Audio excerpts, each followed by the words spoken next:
To everyone. Good morning sir. तो हम कक्षा 11वीं का चैप्टर नंबर 7 ओल्ड एनसीईआरटी के अकॉर्डिंग और न्यू एनसीईआरटी के अकॉर्डिंग चैप्टर नंबर 6 और चैप्टर का नाम है कणों के निकाय तथा घूर्णी गति।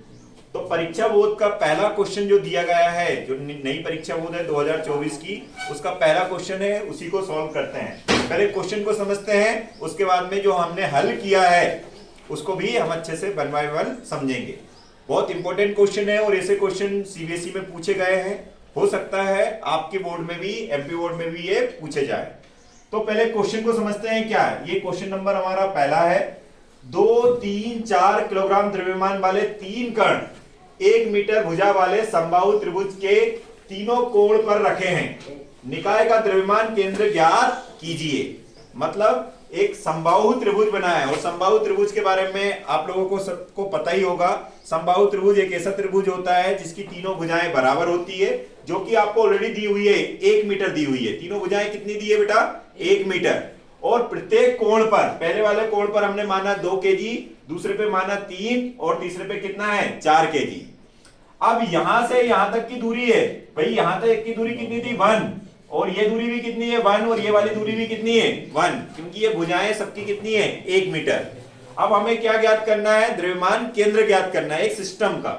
तो द्रव्यमान केंद्र करने के लिए हमें यहां पर मूल बिंदु पर x1 का मान कितना हो जाएगा? 0। y1 का मान भी क्या हो जाएगा? 0। तो ये x1 और y1 0 0 हो गए। जब हम B पॉइंट पर आए, त्रिभुज के दूसरे कोण पर आए, तो हमने देखा x2 का मान कितना है? 1 है। लेकिन y का मान तो यहाँ पर कुछ नहीं था, मतलब y2 का मान कितना हो गया? 0 हो गया।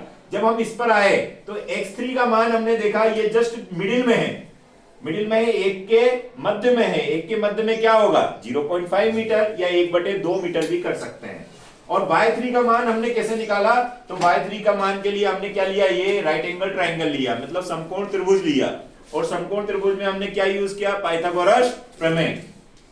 पाइथागोरस प्रमेय क्या होती है? कण का वर्ग बराबर आधार का वर्ग प्लस लंब का वर्ग। इसमें हमें ये लंब का मान चाहिए और लंब का जब हमने मान निकाला तो ये हमें क्या मिला बेटा? 0.75 मीटर मिला था। जब हमने इसको क्या किया?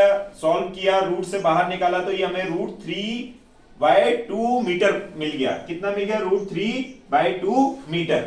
अब मुझे सारे पॉइंट्स मिल गए। अब पॉइंट्स मिल गए तो मुझे अब यहां पर चाहिए क्या? द्रव्यमान केंद्र के सूत्र।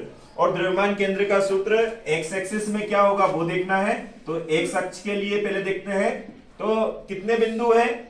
3 बिंदु हैं। कितने द्रव्यमान है? 3 है। तो फॉर्मूला क्या होगा? m1 x1 plus m2 x2 plus m3 x3 divided by कुल द्रव्यमान। कुल द्रव्यमान क्या होगा? m1 plus m2 plus m3। m1 का मान कितना है? 2 केजी। तो ये m1 का मान 2 केजी लिख दिया हमने। और x1 का मान कितना है? 0 है, तो 0 हो गया। फिर प्लस m2 का मान कितना है? 3 और x2 का मान कितना है? 1। ऐसा ही x3 का मान कितना है? 0.5 और m3 का मान कितना है? 4। जब इनको गुणा किया और ये टोटल द्रव्यमान को जोड़ा तो ये कितने हो जाएंगे? 9। जब गुणा किया तो 2 का गुणा 0 में किया, 0 हो जाएगा। 3 का गुणा 1 में किया, 3 बचेगा। 4 का गुणा 0.5 में किया तो 2 बचेगा। और 3 और 2 को जोड़ेंगे तो 5 आ जाएगा। और नीचे कितना है? 9। अब ये हमें क्या निकालना है? सेंटर ऑफ मास, जिसको हम द्रव्यमान केंद्र कहेंगे। तो ये एक्स एक्सिस में कितना आ गया? 5/9। 5/9 मतलब लगभग ये इसके बीच में ही आएगा एक्स का मान।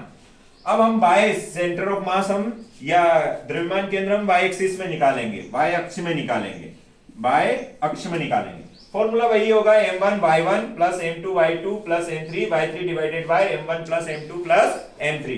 भाई m1 plus m2 plus m3 का मान तो 9 ऑलरेडी केजी आ गया था, तो ये 9 केजी की जगह पर हमने सिर्फ 9 ही लिख दिया है। m1 का मान 2 है, फिर से y1 का मान 0, फिर प्लस है तो प्लस, m2 का मान 2 है, y2 का मान 0 हो गया। ये y2 का मान हमारा क्या हो गया था? 0 हो गया था, ये देखिएगा। और m3 का मान कितना है? 4 है। लेकिन y3 का मान कितना है? ये 0.75, या इसी को हमने क्या किस में कन्वर्ट कर लिया था? √3/2 में। तो ये हमने मान रखा। जब मान रखा तो ये कितना आ गया? 2√3 डिवाइडेड बाय 9। ऐसे करके ये हमने किसका निकाल लिया? सेंटर ऑफ मास वाई अक्ष में। ये वाई अक्ष में निकल गया और ये एक्स अक्ष में निकल गया। मतलब लगभग 2√3 डिवाइडेड बाय 9, मतलब ये कहीं इस बिंदु पर, x में तो यहां पर और y में कहीं ये यहां कहीं आएगा। तो यहां पर क्या लिखेंगे, x सेंटर ऑफ मास, और यहां पर क्या जाएगा, y सेंटर ऑफ मास। जहां पर x सेंटर ऑफ मास है वहां पर क्या लिख देंगे, 5/9। जहां पर y सेंटर ऑफ मास है वहां पर कितना लिख देंगे, 2√3 डिवाइडेड बाय 9। ऐसे करके हम सेंटर ऑफ मास या द्रव्यमान केंद्र से संबंधित और भी कोई क्वेश्चन आते हैं तो ऐसे सॉल्व कर सकते हैं।